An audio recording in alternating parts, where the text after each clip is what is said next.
नमस्कार। Daily practice series में आप सभी का स्वागत है। और आज हम जो प्रश्न करेंगे इसमें थोड़ा सा कॉन्सेप्ट को भी क्लियर करने की कोशिश करेंगे। ये प्रैक्टिस वीडियो मैं डेली अपलोड करती हूँ, तो यदि आप चैनल पर नए हैं तो सब्सक्राइब कर लें ताकि मेरी सारी वीडियोज़ की नोटिफिकेशन आपको मिलती रहें। देखते हैं आज का पहला क्वेश्चन। पहला क्वेश्चन कह रहा है, निम्नलिखित में से कौन सा एक कथन सही है? यदि भारत के मुख्य न्यायमूर्ति को उच्चतम न्यायालय की बैठकों में तदर्थ न्यायाधीश यानी कि एडहॉक जजेस के रूप में उपस्थित रहने के लिए किसी उच्च न्यायालय के न्यायाधीश को अनुरोध करना हो, तो उच्चतम न्यायालय के न्यायाधीश नियुक्त होने के लिए सम्यक रूप से अर्हित है। तो कि अगर ये क्वेश्चन कह रहा है कि यदि किसी उच्च न्यायालय के न्यायमूर्ति को तदर्थ न्यायाधीश लेने हों और वो जो है उच्च न्यायालय का न्यायाधीश जो है उसके पास योग्यता भी हो, ठीक है। इन बातों के बाद उसको जो उच्चतम न्यायालय का न्यायाधीश है, मुख्य न्यायाधीश है, उसे क्या करना होगा? केवल भारत के राष्ट्रपति से पूर्व सहमति आवश्यक है, या सहमति या संबंधित उच्च न्यायालय के मुख्य न्यायमूर्ति से परामर्श तथा राष्ट्रपति की पूर्व सहमति आवश्यक है, या सी कह रहा है कि संबंधित उच्च न्यायालय से मुख्य न्यायमूर्ति से परामर्श आवश्यक है। डी कह रहा है ना तो भारत के राष्ट्रपति की पूर्व सहमति और ना ही संबंधित उच्च न्यायालय के न्यायमूर्ति से परामर्श आवश्यक है। तो इसमें जो है ऑप्शन बी आपका सही हो जाएगा, क्योंकि अगर सर्वोच्च न्यायालय के मुख्य न्यायाधीश उच्च न्यायालय के न्यायाधीश को तदर्थ न्यायाधीश के रूप में नियुक्त करना चाहते हैं तो उसके लिए इनको संबंधित न्यायालय जिस उच्च न्यायालय से ये न्यायाधीश को लेना चाहते हैं तो उस उच्च न्यायालय के मुख्य न्यायमूर्ति से परामर्श इनको लेना पड़ेगा, प्लस राष्ट्रपति की पूर्व सहमति भी आवश्यक रहेगी। तो ऑप्शन बी यहाँ पर सही हो जाएगा। देखते हैं अगला क्वेश्चन क्या कह रहा है, निम्नलिखित में से कौन किसी उच्च न्यायालय की अधिकारिता का किसी संघ राज्य क्षेत्र पर विस्तार या उसे अपवर्जन करता है?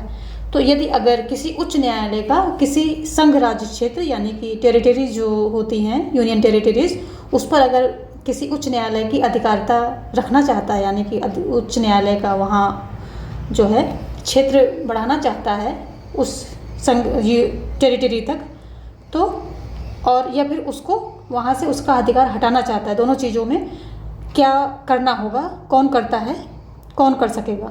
तो संसद विधि द्वारा करेगी, या भारत का राष्ट्रपति, या भारत का मुख्य न्यायमूर्ति, या जिस राज्य में उच्च न्यायालय स्थित है वहाँ का विधान मंडल। तो जो ये काम है कि उच्च न्यायालय का किसी संघ राज्य क्षेत्र में विस्तार या अपवर्जन संसद करेगी विधि द्वारा। जो प्रक्रिया है, जो विधि है, उस विधि के द्वारा संसद करेगी। ऑप्शन ए यहाँ पर सही हो जाता है। देखते हैं नेक्स्ट क्वेश्चन। अगला क्वेश्चन कह रहा है, निम्नलिखित कथनों पर विचार कीजिए। संसद विधि द्वारा किसी राज्य के राज्यपाल को किसी निकटवर्ती संघ राज्य क्षेत्र का प्रशासक नियुक्त कर सकती है यदि, और अगला क्वेश्चन स्टेटमेंट क्या है, यदि कोई राज्य का राज्यपाल निकटवर्ती संघ राज्य क्षेत्र के प्रशासक के रूप में कार्य हेतु नियुक्त होता है तो वह ऐसे प्रशासक के रूप में अपने कृत्यों का प्रयोग अपनी मंत्रिपरिषद से स्वतंत्र रहते हुए करेगा। तो इसमें जो है कि जब किसी राज्य के राज्यपाल को किसी निकटवर्ती संघ राज्य क्षेत्र का प्रशासक अगर नियुक्त करना है तो ये कौन करेगा? ये करेगा राष्ट्रपति करेगा। तो राष्ट्रपति करेगा, जबकि यहाँ पर संसद दिया गया है तो संसद नहीं, राष्ट्रपति करेगी। तो पहला ऑप्शन आपका पहला स्टेटमेंट गलत हो जाएगा, दूसरा सही है, तो ऑप्शन बी हमारा यहाँ पर सही हो जाएगा। दूसरा स्टेटमेंट सही है और पहला गलत है। देखते हैं नेक्स्ट क्वेश्चन क्या कह रहा है, निम्नलिखित कथनों पर विचार कीजिए। न्यायालयों को पंचायतों के निर्वाचन क्षेत्र के परिसीमन या ऐसे निर्वाचन क्षेत्रों को स्थानों के आवंटन से संबंधित किसी विधि की विधिमान्यता के परीक्षण की अधिकारिता नहीं है। अगला स्टेटमेंट है, किसी पंचायत के लिए कोई निर्वाचन ऐसे निर्वाचन अर्जी पर ही प्रश्नगत किया जाएगा जो ऐसे प्राधिकारी को और ऐसी रीति से प्रस्तुत की गई है जैसा कि राज्य निर्वाचन आयोग द्वारा विहित किया गया हो। कौन सा कथन सही है? केवल एक, केवल दो, दोनों सही हैं या दोनों गलत हैं? ऑप्शन आपको बताना है। यहाँ पर ऑप्शन डी आपका सही हो जाएगा, दोनों ही कथन इसमें गलत हैं। देखते हैं नेक्स्ट क्वेश्चन, निम्नलिखित में से कौन सा एक सही सुमेलित है? संथानम समिति, पंचायती राज वित्तीय संसाधन, बलवंत राय मेहता समिति, पंचायती राज संस्थाएं, जीवी के राव समिति, खंड स्तर पर आयोजना, या दंतवाला समिति, ग्रामीण विकास कार्यक्रमों के लिए प्रशासनिक व्यवस्था। तो इसमें जो है बलवंत राय मेहता समिति, पंचायती राज संस्थाएं, ये सही है। 1956 में बलवंत राय मेहता समिति ने पंचायती राज स्थापना का सुझाव दिया था। तो ऑप्शन बी यहाँ पर जो है सही हो जाएगा। देखते हैं नेक्स्ट क्वेश्चन। भारत के संविधान भाग 9 के अंतर्गत गठित किसी राज्य का वित्त आयोग निम्नलिखित में से किन विषयों पर राज्यपाल को सिफारिश करता है? ऑप्शन है राज्य और पंचायतों के बीच राज्य द्वारा उद्गृहित करों की निवल प्राप्तियों का वितरण, या ऐसे करों का अवधारण जो पंचायतों को समनुदिष्ट किए जाएंगे या उनके द्वारा विनियोजित किए जाएंगे। तीसरा है राज्य की संचित निधि में से पंचायतों के लिए सहायता अनुदान। यहाँ से कूट में से आपको सही उत्तर चुनना है। तो ये तीनों ही स्टेटमेंट जो है सही हैं। ऑप्शन ए यहाँ पर आपका सही हो जाएगा। देखते हैं नेक्स्ट क्वेश्चन। अगला क्वेश्चन कह रहा है कि निम्नलिखित कथनों पर विचार कीजिए। पहला स्टेटमेंट है अनुच्छेद 243 डी के अनुसार, यानी कि 243 घा, इसको हिंदी में घा के अनुसार प्रत्येक पंचायत में अनुसूचित जातियों और अनुसूचित जनजातियों के लिए 1/3 स्थान आरक्षित है, और अनुसूचित जातियों और अनुसूचित जनजातियों के लिए आरक्षित स्थानों की कुल संख्या के कम से कम 1/3 स्थान अनुसूचित जातियों या जैसा कि मामला हो अनुसूचित जनजातियों से संबंधित स्त्रियों के लिए आरक्षित हैं। प्रत्येक स्तर पर पंचायतों में अध्यक्षों के पद की कुल संख्या कम से कम 1/3 पद स्त्रियों के लिए आरक्षित हैं। तो इसमें जो है तीनों ही सेंटेंस आपके सही हो रहे हैं। कोड देख लेते हैं कौन सा है। 1, 2, 3 ऑप्शन डी जो है यहाँ पर सही हो जाएगा, क्योंकि जो 43 घाक में स्थानों का आरक्षण होता है अनुसूचित जातियों और अनुसूचित जनजातियों दोनों के लिए आरक्षित किया गया है, आरक्षण दिया गया है। और इसमें 1/3 स्थान इनकी स्त्रियों, इस कास्ट की स्त्रियों के लिए आरक्षित हैं। कुल संख्या का 1/3 स्थान इनकी स्त्रियों के लिए जो है आरक्षित है। प्लस सिर्फ वहीं तक नहीं, ग्राम सभा तक ही नहीं, बल्कि पंचायतों में अध्यक्ष जो पद होते हैं, अध्यक्ष पदों पर की संख्या पर भी जो है कम से कम 1/3 पद स्त्रियों के लिए आरक्षित है। तो तीनों ही कथन यहाँ पर सही हो रहे हैं। देखते हैं अगला क्वेश्चन। सूची 1 जो है आयोग और समिति से संबंधित है, सूची 2 विशेष संबंधित है के साथ सुमेलित कीजिए और सूचियों के नीचे दिए गए कूट का प्रयोग कर सही उत्तर चुनिए। क्या है? सूची 1 है राजमन्नार समिति, सरकारी आयोग, काका कालेकर और आयोग, काका कालेकर आयोग। और ऑप्शन में है पिछड़े वर्ग, राज्यों के भाषावार विभाजन या प्रशासनिक सुधार आयोग या केंद्र राज्य संबंध। तो राजमन्नार अगर हम समिति की बात करते हैं तो ये प्रशासनिक सुधार आयोग था। ऑप्शन जो है 3 यहाँ पर आ जाएगा। और अगर हम सरकारी आयोग की बात करें तो ये केंद्र राज्य संबंध से संबंधित है, तो ये यहाँ पर 4 आ जाएगा। ये हम काका कालेकर की आयोग की बात करते हैं तो ये पिछड़ा वर्ग से संबंधित था, तो ये वहाँ पर 1 आ जाएगा बात। और ऑप्शन यहाँ पर आपका डी क्या है? 3, 1, 2 नो, क्या है? 3, 4, 1, 3, 4, 1 ऑप्शन जो है बी सही हो जाएगा यहाँ पर 3, 4, 1। तो ऑप्शन आपका यहाँ पर बी सही हो रहा है। राजमन्नार समिति के बारे में एक बात जो ध्यान रखने वाली है वो ये है कि इसके 2 ऑप्शन सही हो सकते हैं कि अगर कोई और वहाँ पर केंद्र राज्य संबंधित कोई और ऑप्शन क्वेश्चन में नहीं है और प्रशासनिक सुधार आयोग भी ऑप्शन में नहीं है, तो केंद्र राज्य संबंध जो है राजमन्नार समिति से संबंधित रिलेट हो सकता है। यानी कि यहाँ पर सुधार आयोग अकॉर्डिंग टू क्वेश्चन और ऑप्शन पर डिपेंड करेगा ये चीज़, लेकिन मैं बता रही हूँ क्योंकि इस तरह से क्वेश्चन बनते हैं इसलिए कि प्रशासनिक सुधार आयोग भी ऑप्शन हो सकता है और केंद्र राज्य संबंध भी ऑप्शन हो सकता है। ज़्यादातर ये प्रशासनिक सुधार आयोग के रूप में आता है। वो इसलिए आता है क्योंकि जो ये राजमन्नार ये केंद्र राज्य सरकार जो थी इसने क्या किया था कि 1967 में जो है प्रशासनिक सुधार आयोग इसने जो है गठित किया, और तो जो प्रशासन सुधार से संबंधित इसको कार्य सौंपे गए। प्लस ये भी बोला गया कि जो है इसमें जो राज्य और केंद्र के संबंध हैं उनकी भी पड़ताल की जाए, उनके संबंध कैसे हैं, अगर बिगड़ रहे हैं तो क्यों बिगड़ रहे हैं। तो उस समय क्योंकि काफ़ी खींचातानी थी तो ये दोनों पर ही काम इसने किया था। और फिर क्या हुआ था कि 1969 में तमिलनाडु सरकार ने केंद्र राज्य संबंधों की पड़ताल के लिए राजमन्नार समिति का गठन किया था। तो ये जो है दोनों से संबंधित है, दोनों से संबंधित है। तो जैसा ऑप्शन आएगा वैसा आप टिक करेंगे। फिलहाल ज़्यादातर आता है प्रशासनिक सुधार आयोग। ये इसके एक डेप्थ में जो है टॉपिक था वो आपको इसलिए डिस्कस किया कि कभी ऑप्शन वहाँ पर नहीं होता है तो आप दूसरा ऑप्शन चूज कर सकते हैं जो कि केंद्र राज्य संबंध पर भी है। आगे देखते हैं अगला क्वेश्चन क्या कह रहा है कि सूची 1 जो कि संविधान संशोधन अधिनियम से संबंधित है और सूची 2 क्या है, व्यापक विषय इसमें दिए गए हैं के साथ सुमेलित कीजिए और सूचियों के नीचे दिए गए कोड का प्रयोग करिए और सही उत्तर चुनिए। सूची 1 में क्या है, संशोधन क्या है, 52nd संशोधन, 57th संशोधन, 61st संशोधन और 65 संशोधन। इसके हम विषय देख लेते हैं कि इन संशोधन के अंदर किया क्या गया था।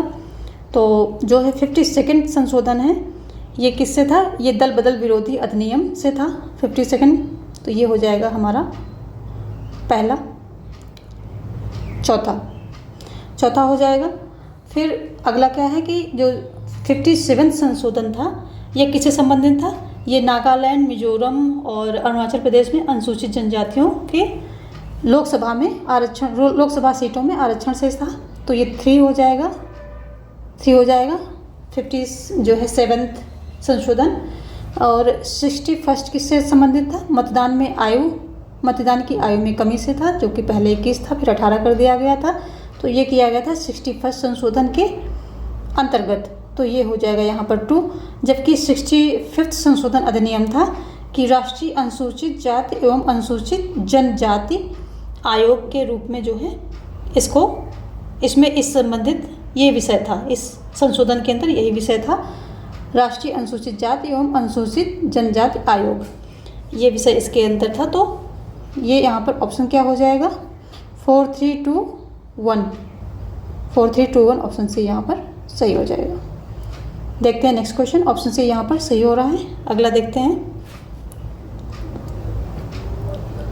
भारतीय संविधान में संशोधन के लिए उपबंध करने वाले विधेयक को राष्ट्रपति की स्वीकृति हेतु प्रस्तुत किए जाने से पहले कम से कम आधे राज्यों के विधानमंडलों द्वारा पारित इस आशय के संकल्पों द्वारा उन विधानमंडलों का अनुसमर्थन निम्नलिखित में से किस एक परिवर्तन के लिए अपेक्षित नहीं है।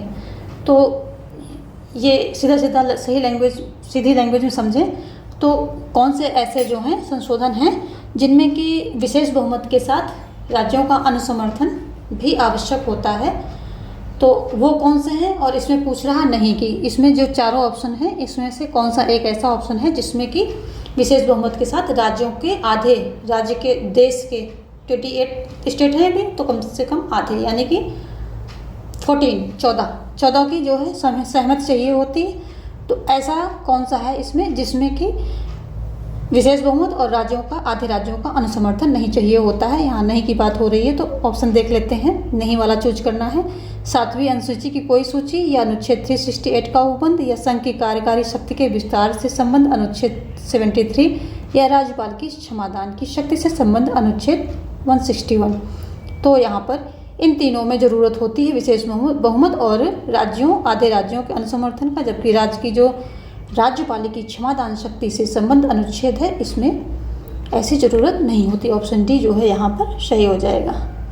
देखते हैं अगला क्वेश्चन, निम्नलिखित में से किसी एक संविधान संशोधन अधिनियम में महानगरीय योजना समिति गठित करने का प्रावधान है, किसमें है, 42nd संशोधन में या 44th संशोधन में या 73rd संशोधन में या 74th में।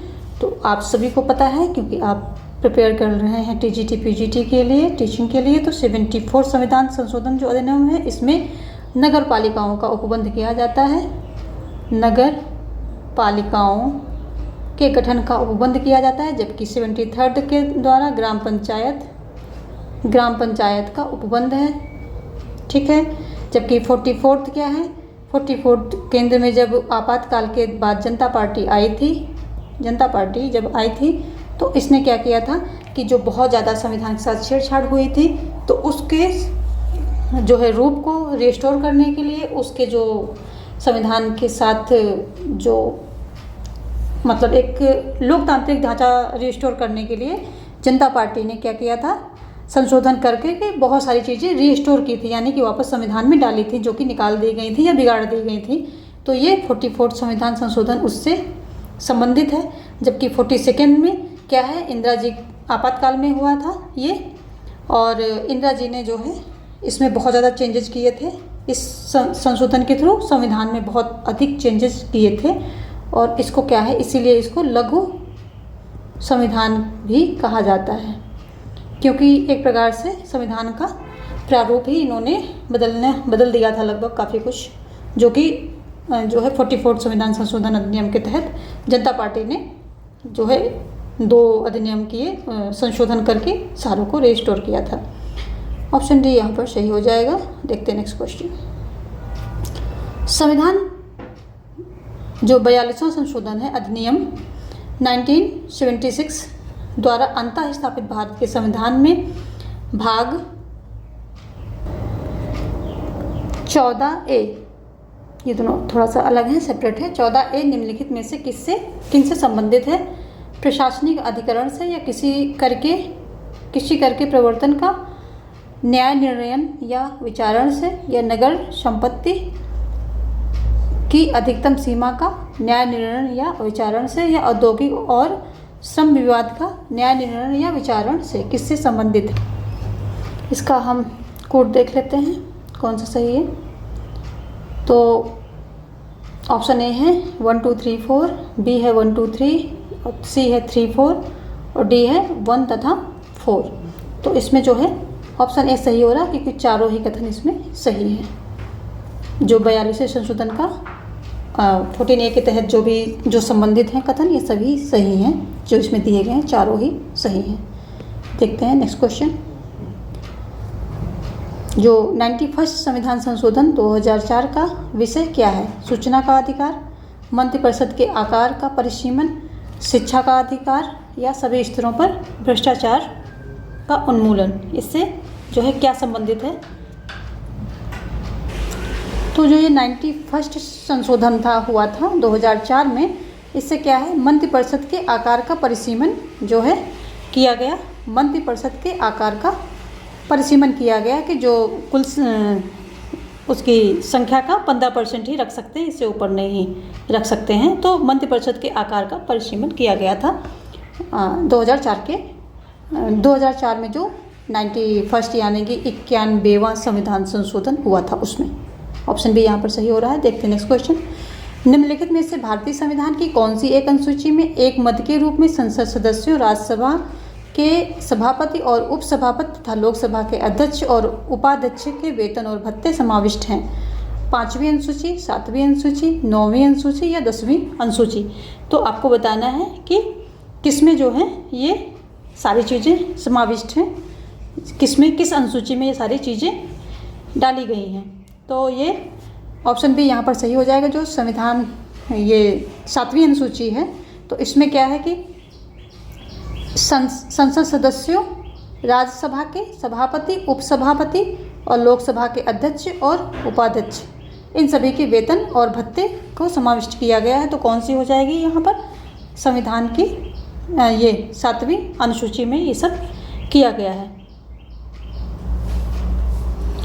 नेक्स्ट देखते हैं, यहाँ पर ऑप्शन जो है बी सही हो रहा है। अगला देखते हैं, राष्ट्रपति के पद को कैसे हटाया जा सकता है? महाभियोग द्वारा, या चुनाव द्वारा, या लोकसभा के सदस्यों के बहुमत द्वारा, बहुमत द्वारा, या इनमें से कोई नहीं। तो राष्ट्रपति को पद से आप सभी को पता है महाभियोग के द्वारा हटाया जा सकता है। ऑप्शन ए यहाँ पर सही हो जाएगा। देखते हैं नेक्स्ट क्वेश्चन। भारत संविधान की निम्नलिखित में से कौन सी एक अनुसूची राज्यसभा के स्थानों के आवंटन से संबद्ध है? कौन सी संबद्ध है? 3री अनुसूची, 4थी, 5वीं या 6ठी? कौन सी है?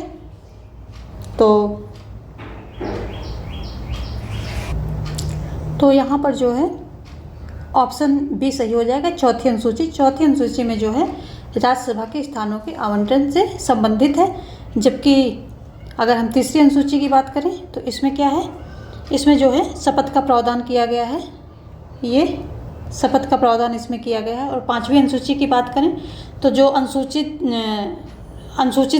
क्षेत्र हैं और अनुसूचित जनजाति, इनके प्रशासन तथा नियंत्रण के बारे में इसमें 5वीं अनुसूची में चर्चा की गई, अनुसूचित जनजाति और अनुसूचित जातियों के बारे में। और जबकि जो ये 6ठी अनुसूची है, इसमें त्रिपुरा, मेघालय, असम और मिजोरम के जनजातीय क्षेत्रों के प्रशासन की चर्चा की गई है। 6ठी अनुसूची में कौन से 4 राज्य हैं? त्रिपुरा, मेघालय, असम और मिजोरम।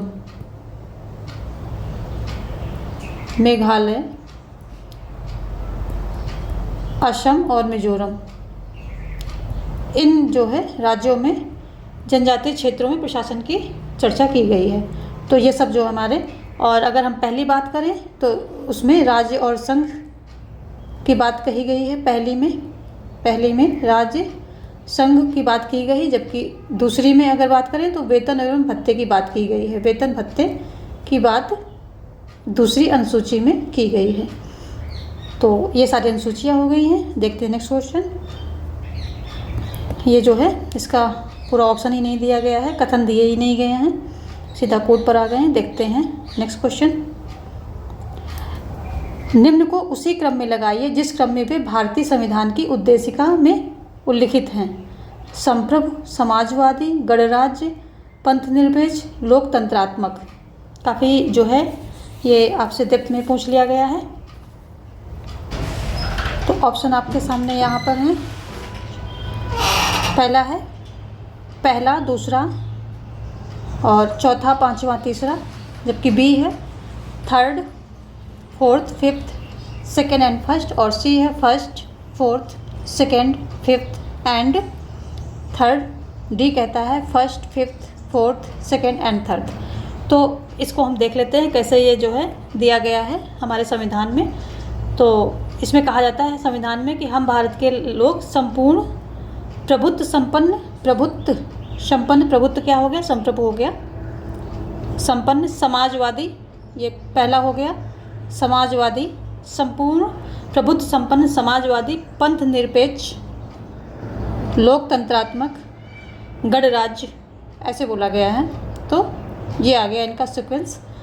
तो आ जाएगा यहाँ पर क्या आ जाएगा? पहला दूसरा और फिर आ जाएगा चौथा,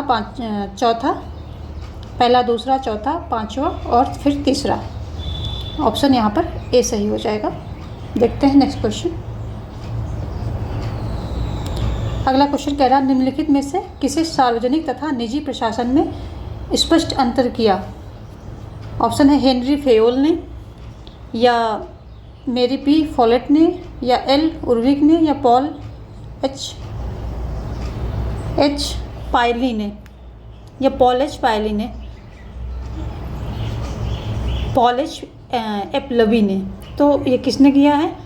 तो जो पॉल एच एपलबी हैं, इन्होंने जो है सार्वजनिक तथा निजी प्रशासन में स्पष्ट अंतर इनके द्वारा किया गया है। देखते हैं नेक्स्ट क्वेश्चन। निम्न में कौन सा कथन सही है? समानता का अर्थ है व्यवहार व पुरस्कारों की पहचान, या समानता का अर्थ है समान आय, या समानता का अर्थ है कि प्रकृति ने सब मनुष्यों को समान बनाया है, या समानता का अर्थ है कि अपने व्यक्तित्व के विकास के लिए सबको समान अवसर देने का प्रावधान हो। तो ये बहुत ही ज़्यादा स्पष्ट है कि समानता का अर्थ है कि अपने व्यक्तित्व के विकास के लिए सभी को जो है समान अवसर मिले। यही जो है इसका सबसे तार्किक अर्थ निकलता है। देखते हैं नेक्स्ट क्वेश्चन। निम्न में कौन सा विषय राष्ट्रपति के अध्यादेश जारी करने की शक्ति के अंतर्गत आता है? किसी नए कानून का निर्माण, किसी नए कर का आरोपण, बजट का पास करना, या संविधान संशोधन। कौन सा आता है? तो यहाँ पे पूछ रहा है नहीं। तो नहीं में जो है संविधान का संशोधन जो है ऑप्शन डी यहाँ पर सही हो जाएगा। ये इसके अंतर्गत नहीं आता है, क्योंकि अनुच्छेद 123 में राष्ट्रपति को संसद के 17 अवसान, यानी कि जब संसद का सत्र न चल रहा हो तो उस स्थिति में अगर कुछ वहाँ पर आवश्यकता है तो अध्यादेश जारी करने का अधिकार राष्ट्रपति को दिया गया है। तो ऑप्शन डी यहाँ पर सही हो जाएगा। देखते हैं नेक्स्ट क्वेश्चन। निम्न में कौन सा कथन सही नहीं है? कौन सा कथन सही नहीं है। भारत में राज्य विधानमंडल राज्य सूची पर कानून बनाती है, संसद संघ सूची पर कानून बनाती है। संसद तथा राज्य दोनों समवर्ती सूची पर कानून बना सकते हैं। समवर्ती सूची पर केवल संसद कानून बना सकती है। तो यहाँ पर ऑप्शन डी जो है यही सही नहीं है, ऑप्शन डी, क्योंकि समवर्ती सूची पर जो है दोनों कानून बना सकते हैं, लेकिन अगर इनके बीच में कोई विवाद होता है या दोनों ने कानून बना लिए, आपस में कोई कॉन्फ्लिक्ट हुआ, टकराव हुआ, तो जो केंद्र का है, केंद्र के कानून को ज़्यादा महत्व दिया जाएगा, यानी केंद्र को कानून को माना जाएगा और राज्य के कानून को अवॉइड कर दिया जाएगा। तो ये एक इसमें फैक्ट है। बाकी समवर्ती सूची पर केवल संसद संसद भी कानून जो है बना सकती है और राज्य भी बना सकती है। राज्य सरकार और केंद्र सरकार दोनों बना सकती हैं। जबकि जो अवशिष्ट है, अवशिष्ट विषय हैं, इस पर क्या है, ये केंद्र सरकार की अधिकार क्षेत्र में आता है। किसके? केंद्र सरकार, ये केंद्र को दिया गया, यानी कि कुल मिलाकर के केंद्र को ज़्यादा जो है अधिकार दिए गए हैं। देखते हैं नेक्स्ट क्वेश्चन। ऑप्शन यहाँ पर हाँ यस दे दिया है मैंने। देखते हैं नेक्स्ट क्वेश्चन। अगला कह रहा है कि निम्नलिखित कथनों पर विचार कीजिए। लोकतंत्र के गणतंत्री मत का तर्क है कि, यहाँ पर कोड भी दिया गया है, क्या अर्थ है? लोकतंत्र के गणतंत्री मत का तर्क है, क्या तर्क है? नागरिकों की पूर्ण और सक्रिय सहभागिता हो, प्रतियोगी हितों के बीच सामंजस्य और समझौता हो, सामान्य जन लोकतंत्र के वाहक हैं जिसे प्रत्यायोजित नहीं किया जा सकता, सामान्य जन द्वारा किसी और को अपना प्रतिनिधित्व नहीं बनाया जा सकता। तो यहाँ पर जो है ऑप्शन ए सही हो जाएगा, 1, 2 and 3, क्योंकि ये तीनों ही कथन सही हैं। जबकि सामान्य जन द्वारा किसी और को अपना प्रतिनिधित्व नहीं बनाया जा सकता, ये गलत है, क्योंकि सामान्य लोग, जो जनता होती, वो अपना प्रतिनिधि चुन करके ही किसी को भेजती है आगे कानून बनाने के लिए और MP MLAs के रूप में। देखते हैं नेक्स्ट क्वेश्चन। निम्नलिखित कथनों में से कौन सा एक लोकतंत्र सिद्धांत जोसेफ शुम्पीटर द्वारा प्रतिपादित किया गया है? जोसेफ शुम्पीटर द्वारा प्रतिपादित सिद्धांत की यहाँ बात हो रही है। संभ्रांत वर्गवादी लोकतांत्रिक सिद्धांत, या लोक जनतंत्र का सिद्धांत, या विधिक लोकतंत्र का सिद्धांत, या सहभागी लोकतंत्र का सिद्धांत। यहाँ पे ऑप्शन ए सही होगा। संभ्रांत वर्गवादी लोकतांत्रिक सिद्धांत जो है जोसेफ शुम्पीटर के द्वारा प्रतिपादित किया गया था। इसको विशिष्ट वर्गवादी सिद्धांत भी कह सकते हैं आप। और इनकी पुस्तक कैपिटलिज्म, सोशलिज्म एंड डेमोक्रेसी, यानी कि पूंजीवाद, समाजवाद और लोकतंत्र, कौन सी इनकी बुक थी? पूंजीवाद,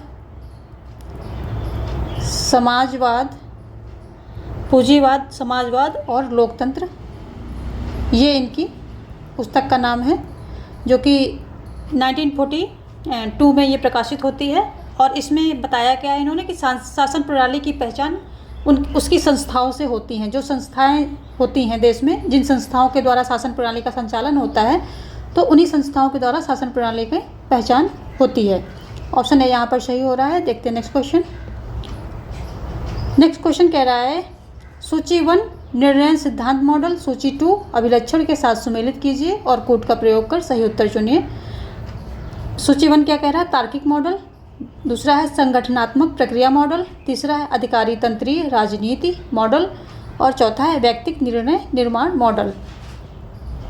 सूची सेकंड में जो है इनके अभिलक्षण की बात की गई है जो इनसे संबंधित हैं।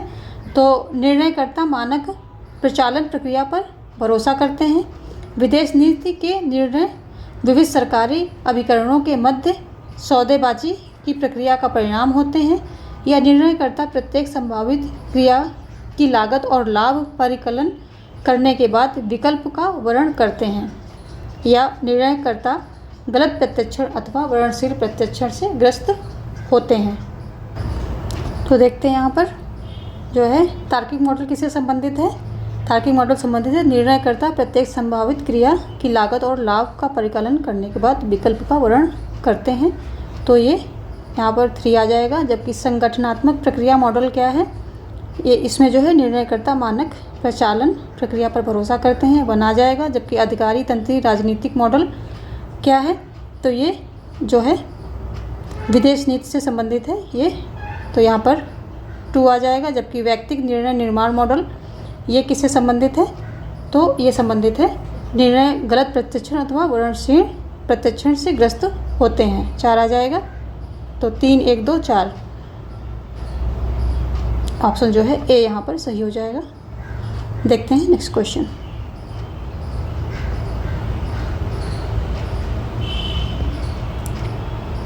राज्य शक्ति पर निम्नलिखित मतों में से कौन सा एक मार्क्सवादियों तथा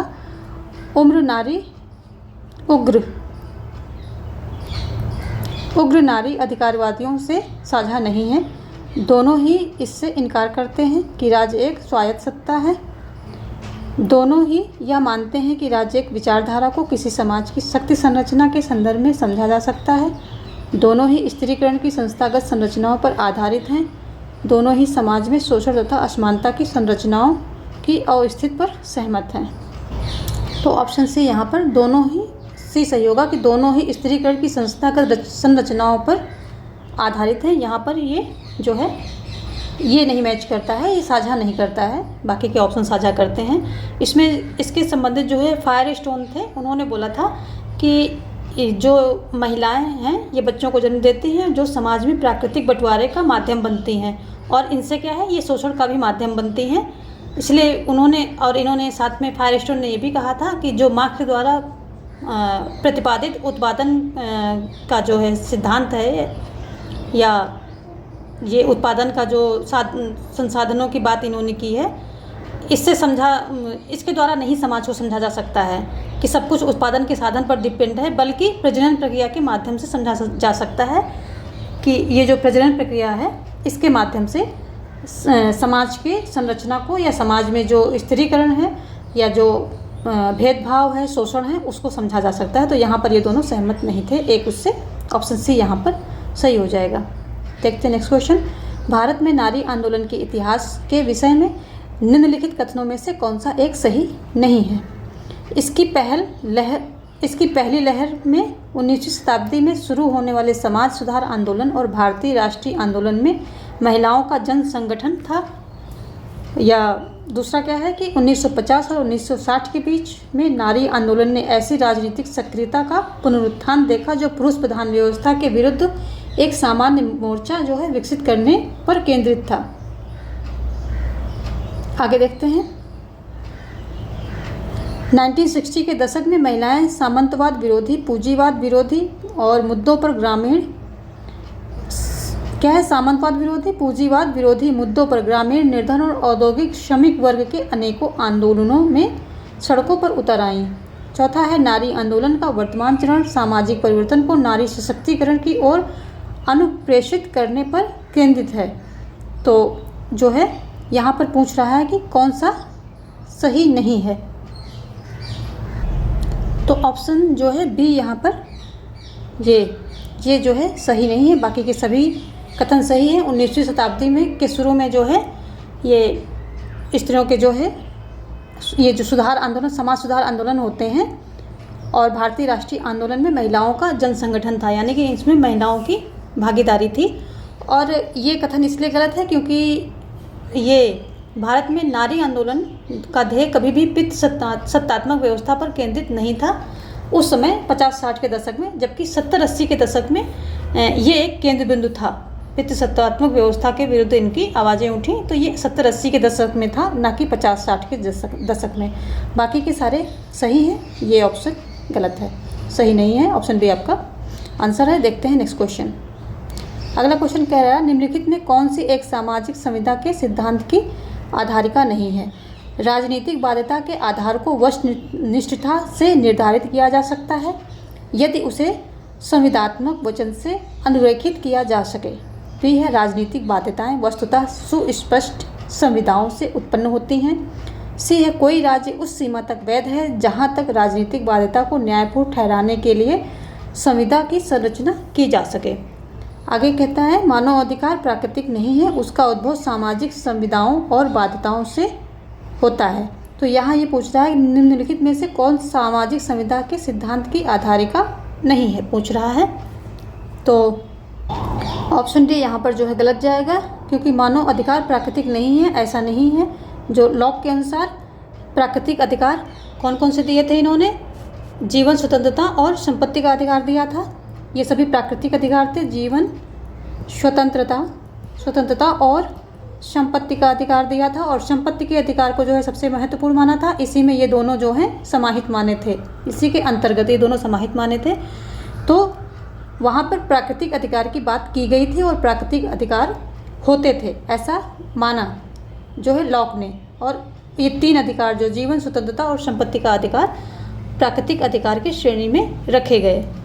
तो सामाजिक संविदाओं से पूर्व ही प्राकृतिक अधिकार जो है उपलब्ध थे, ऐसा जो है प्राकृतिक संविदावादियों का, सामाजिक संविदावादियों का मानना था। तो ऑप्शन डी यहाँ पर गलत, मतलब ऑप्शन डी आपका जो है आंसर है। देखते हैं नेक्स्ट क्वेश्चन। राजनीतिक सिद्धांत में प्राकृतिक अवस्था से सामान्यतः क्या अर्थित होता है? राजनीतिक सिद्धांत में क्या इसका मतलब निकलता है?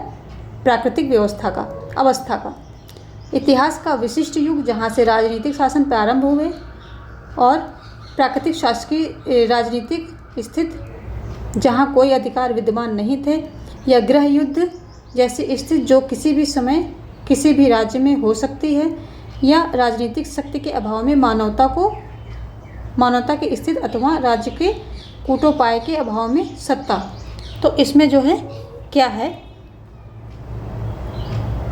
तो अगर हम राजनीतिक सिद्धांत में प्राकृतिक अवस्था का अर्थ निकालें तो ऑप्शन डी जो है सबसे यहाँ पर परफेक्ट निकलेगा। राजनीतिक शक्ति के अभाव में मानवता की स्थिति अथवा राज्य के कूटोपायों के अभाव में सत्ता, क्योंकि वहाँ पर सत्ता नहीं थी।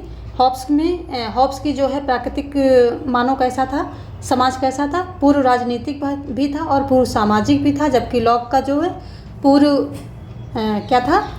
पूर्व राजनीतिक था, जबकि समाज वहाँ पर था पूर्व सामाजिक नहीं था, पूर्व राजनीतिक था। तो ये इन सबों ने अलग अलग तरह से जो है इस समाज को वर्णित किया है, लेकिन सबका एक बात वहाँ पर सभी ने जो है दिखाने की कोशिश की, वो ये था कि वहाँ पर जो है राजनीतिक शक्ति का और सत्ता का अभाव था, एक अथॉरिटी का अभाव था, कि जो अगर किसी के अवस्था में, जैसे लॉक की अवस्था में कानून थे वहाँ पर, तो उनको जो है लागू कौन कराए, तो उनको इन्फोर्समेंट करने की वहाँ पर प्रॉब्लम थी। तो अगर सभी का एक अर्थ निकाला जाए समग्र रूप से, तो जो है राजनीतिक शक्ति की और अथॉरिटी की वहाँ पर कमी थी, तो ये निकल के आ रहा है। देखते हैं अगला क्वेश्चन। लेनिन के लेखों के आरोही क्रम में सही अनुक्रम बताइए। Left wing communism, the state and revolution, the proletarian revolution and renegade Kautsky, the bar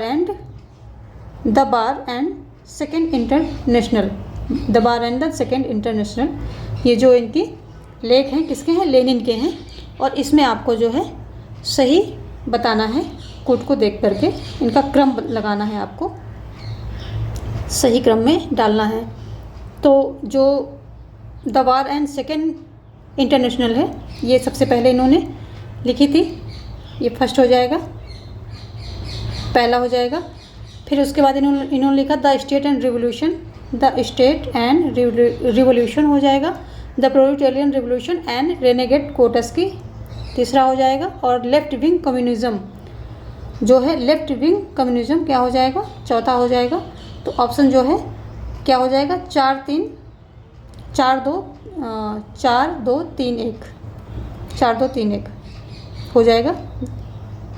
option A यहाँ पर सही हो जाएगा। देखते हैं नेक्स्ट क्वेश्चन। लोकायुक्त अपना प्रतिवेदन किसके समक्ष प्रस्तुत कर सकता है? मुख्यमंत्री, उच्च न्यायालय के मुख्य न्यायाधीश, राज्यपाल या विधानसभा के अध्यक्ष। तो जो लोकायुक्त है, ये लोकायुक्त होता कहाँ है? लोकपाल होता है, लोकायुक्त होता है। तो जो लोकपाल होता है ये केंद्र में होता है, यानी कि इसका नियुक्त कहाँ की जाती है? केंद्र में की जाती है। जो लोकायुक्त होता है, लोकायुक्त ये कहाँ होता है? ये राज्य में। इसकी नियुक्ति कहाँ होती है? राज्य में होती है। तो ये राज्य स्तर पर होता है, ये केंद्र स्तर पर होता है। तो यहाँ पर लोकायुक्त की बात हो रही है। और ये अपना प्रतिवेदन किसके समक्ष प्रस्तुत कर सकता है? तो ये राज्यपाल के समक्ष प्रस्तुत करता है। और ये क्या हुआ था? ये दोनों पद किस लिए बनाए गए थे? ये बनाए गए थे प्रशासनिक जो भ्रष्टाचार हैं उनका जो है ये खोजबीन करने के लिए, उस पर जांच करने के लिए इन सब चीज़ों के लिए ये दोनों ही पोस्ट बनाई गई हैं, लोकपाल एवं लोकायुक्त। नेक्स्ट देखते हैं, जॉन रॉल्स के अनुसार समानता न्याय के उनके कार्य विधिक सिद्धांत से संबद्ध सक्रियात्मक संकल्पना है। निम्नलिखित में से कौन सा असमानता पर रॉल्स की स्थिति के सही वर्णन है? कौन कौन से हैं? असमानता अस्थायित्व और क्रांति का कारण होती है, अंततः अस्वीकार होती है, अंततः अस्वीकार्य होती है। क्या बोलते हैं कि असमानता अस्थायित्व और क्रांति का कारण बनती है। समाज में अगर असमानता है तो उससे क्रांति होगी और समाज में अस्थायित्व बना रहेगा, तो ये अंततः ये स्वीकार नहीं की जा सकती है। दूसरा है, असमानता मानवीय दैन्य और नैतिक अपकर्ष और भ्रष्टाचार का एकमात्र कारण है और इसका उन्मूलन किया जाना चाहिए। तीसरा है, असमानता का औचित्य ठहराया जा सकता है यदि वह समाज के निर्धनतम लोगों के उन्नयन का मार्ग दिखाती है। तो यहाँ पर जो है जॉन रॉल्स के अगर अकॉर्डिंग देखें तो यहाँ पर ऑप्शन जो है डी सही हो रहा है, क्योंकि जॉन रॉल्स ने अपनी थ्योरी, जो इनकी पुस्तक थी, ए थ्योरी ऑफ जस्टिस में शुद्ध प्रकृत्यात्मक न्याय का वर्णन किया है और इन्होंने इस सिद्धांत में क्या है, चेन कनेक्शन का वर्णन किया है और कहा है कि चेन को अगर मजबूत बनाना है तो सबसे कमज़ोर जोड़ को मजबूत करना चाहिए, जिसका अर्थ होता है कि समाज में जो सबसे कम सुविधा प्राप्त व्यक्ति है, यानी कि जो पिछड़े वर्ग हैं, जिनके पास सुविधाएं नहीं हैं, उनको सबसे ज़्यादा अधिक लाभ मिलना चाहिए। तो अगर इनकी हम बात को देखें, जो इनका सिद्धांत है, जो थ्योरी ऑफ जस्टिस में इन्होंने दिया है, तो उसके अकॉर्डिंग ये सेंटेंस जो है राय के, जो असमानता पर राय की विचार हैं उस पर, उसके अकॉर्डिंग ये तीसरा सेंटेंस हमारा सही हो रहा है और इसके अकॉर्डिंग जो है ऑप्शन डी हमारा यहाँ पर सही हो रहा है, केवल तीसरा। देखते हैं नेक्स्ट क्वेश्चन। अगला क्वेश्चन कह रहा है कि निम्नलिखित में से कौन सा सहवर्तनात्मक लोकतंत्र का अभिलक्षण है? मिलीजुली सरकार, राजनीतिक प्रतिनिधित्व में क्या है, में समानुपातिकता और कार्यकारिणी और विधानसभा के बीच शक्तियों का पृथक्करण। तो निम्नलिखित में जो है सहवर्तनात्मक, यानी कि जो अभी वर्तमान लोकतंत्र हैं, इनके क्या अभिलक्षण हैं, ये आपको यहाँ पे देखना है। जो वर्तमान लोकतंत्र के अभिलक्षण यहाँ पर बताने हैं। तो यहाँ पर जो है, अगर सहवर्तनात्मक लोकतंत्र की बात करें, उसके लक्षणों की बात करें, तो एक तो ये हो जाएगा मिलीजुली सरकार, दूसरा राजनीतिक प्रतिनिधित्व में समानुपातिकता, यानी कि अनुपातिक प्रतिनिधित्व की ये बात कर रहा है, और अत्यधिक स्वायत्तता एवं विभिन्न समूहों के लिए जो है, जितने भी समूह हैं उनको स्वायत्तता प्रदान की जानी चाहिए। ये सारी बातें जो है आज का वर्तमान का लोकतंत्र के ये सारे लक्षण होते हैं। तो इसके अकॉर्डिंग यहाँ पर दो सही हो जाएंगे, ये और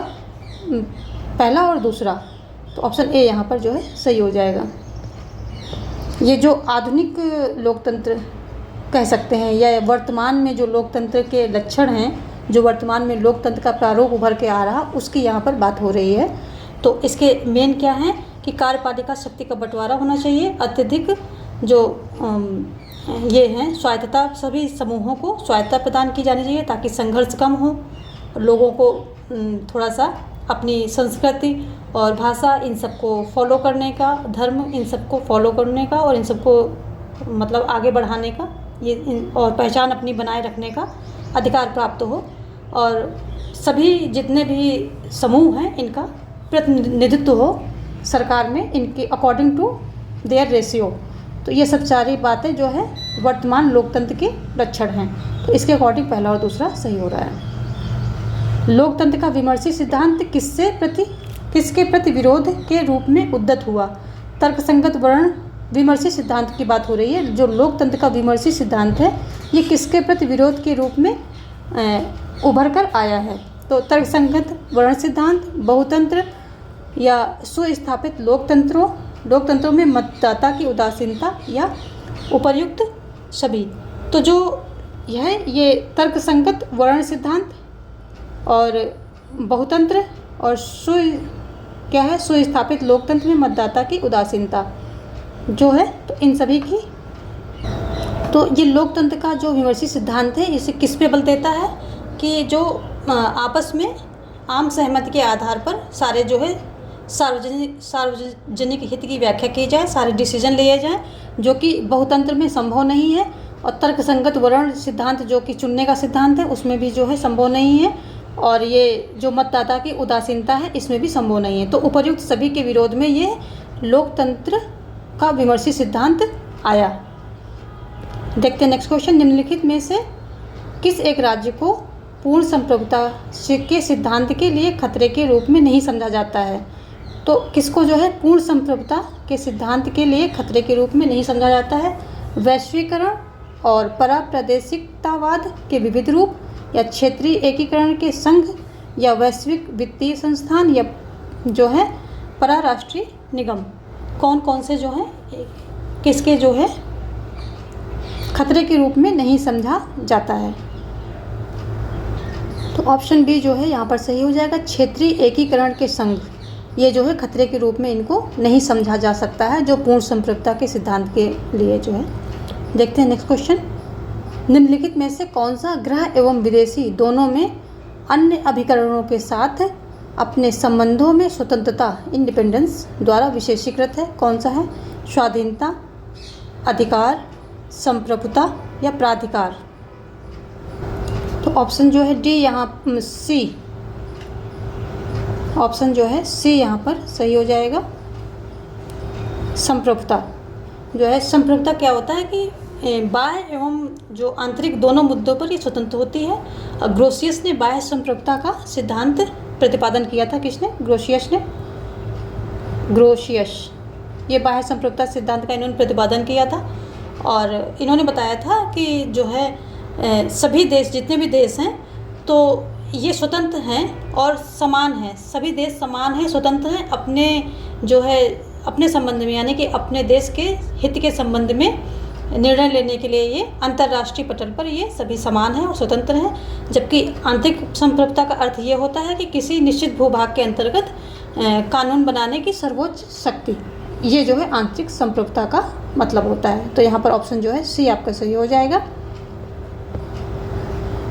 ठीक है, आज 35 क्वेश्चन हमने लिए थे और कवर किए। मिलते हैं कल कुछ और प्रश्नों के साथ। धन्यवाद।